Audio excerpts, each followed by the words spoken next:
Salutations everyone, this is Razor giving you my recap of analysis of Endgame 2016. Might as well just call this tournament the M2K and ZeRo show, because M2K wins melee singles, he wins melee doubles, he wins Project M singles, and is runner-up in both Smash 4 singles and doubles, in which case ZeRo won in singles and ZeRo and Ally won in doubles. On Wii U side of things, TSM ZeRo came out on top, coming through the loser side with the bracket reset on your boy M2K, who defeated Ally, sending him to a third place. Then he got Zenodo with a fourth. He was eliminated by ZeRo and Ally. Then he got Ned, who was eliminated by Ally, Mr. E, who lost to Zenodo, Darkshad Legend, who lost to Ned, and Dan, who lost to Mr. E. So let's talk about ZeRo. He won a tournament. There were some moments, a little bit of shaky, uncharacteristic ZeRo things, but he was able to pull it out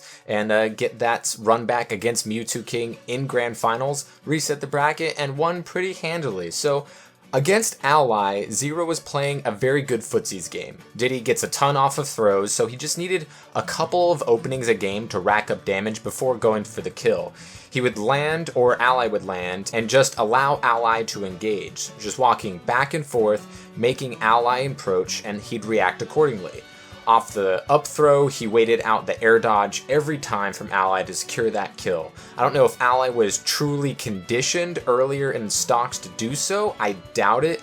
I would have liked to see him at least try something else. Obviously, a trade doesn't bode well for him at that point, but I would have liked to see him make an adjustment. But that's a hard combo to avoid, let's be real. And when ZeRo went to close out stocks, we didn't see him go for too many extensions off of his juggles and just patiently waited on the ground and threw out up tilt 3 times to finish off Ally.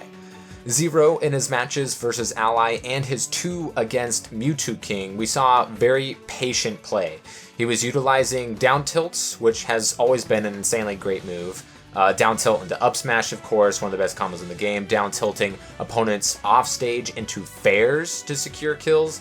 Down tilts into down smashes, a lot of down smashes coming out of ZeRo.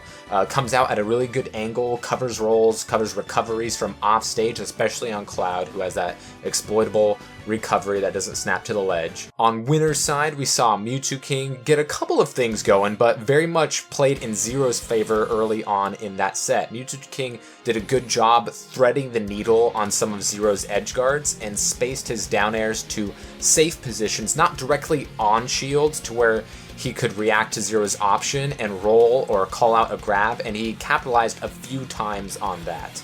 We saw both sides of the matchup on exactly how it should be played, both from the Diddy side and from the Cloud side.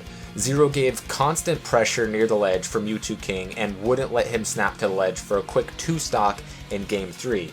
But then M2K did one better on a 2-stock that went about a minute's length, getting those aerials off stage on ZeRo, nair into nair, sending Diddy to the path of no return and converging down throw off stage into damage and hitting that dare spike.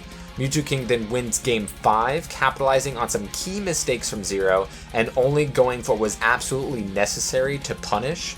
M2K landed many more smash attacks in this tournament, even if they didn't translate to kills or opponents would fall out of the down smash for one reason or another. And furthermore, when he whiffed, he didn't pay too much for it in many cases than he did previously. Grand Finals, ZeRo wins 3-0, 3-1, and ended in a JV3, so you could say it was dominant. Some people said that ZeRo had a Cloud problem. I never really saw evidence for that, and neither did he. And with his double elimination over M2K in grounds, that should put it to rest, even though M2K is the one who sent him to losers. The way that he won and the way that he lost speaks volumes to how ZeRo plays this matchup, and it's certainly not a problem for him, putting the cherry on top with that JV3 to win the tournament.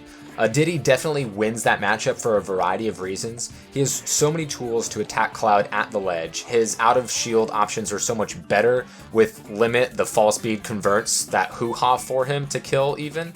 And even when not getting things off of Banana, it added pressure, which forced for many situations that are favorable to Diddy to start something on Cloud, be it a grab, down tilt, or a raw back air at the ledge, which we also saw a lot more coming from ZeRo in this tournament.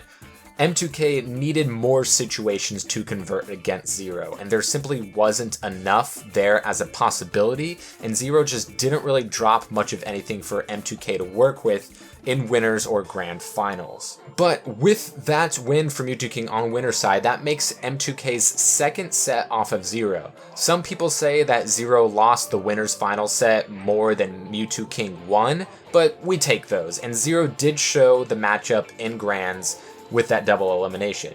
M2K also beats Ally, so he takes the 2 top seeds into losers. That's noteworthy, sending both EVO champs to losers. It's good to see that he still has that potential. Of course, like in Melee, M2K loses a lot of his matchups in his head before he does in the game, so it's inconsistent and disappointing to those that want to see him do well, because we know that the skill is there, and in doubles he's just dominant on both games. So he beats Ally. He still needs to beat Nairo, whom I think gives him the toughest matchup historically. I'd still like to see him face DeBuzz as well. Last time we saw them play was pre-CEO friendlies, but I think we'd all like to see the best Rosalina against the best Cloud to see what's true about that much talked about matchup.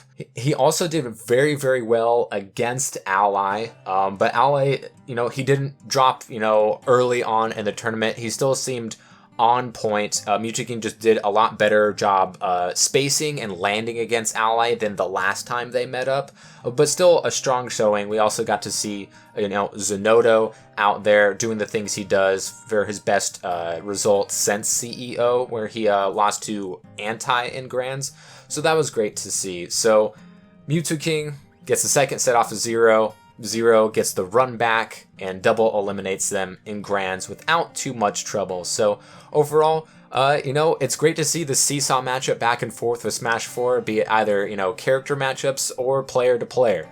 It's really cool, and maybe some players might not be as consistent as you want, but it makes for fun, dramatic matches.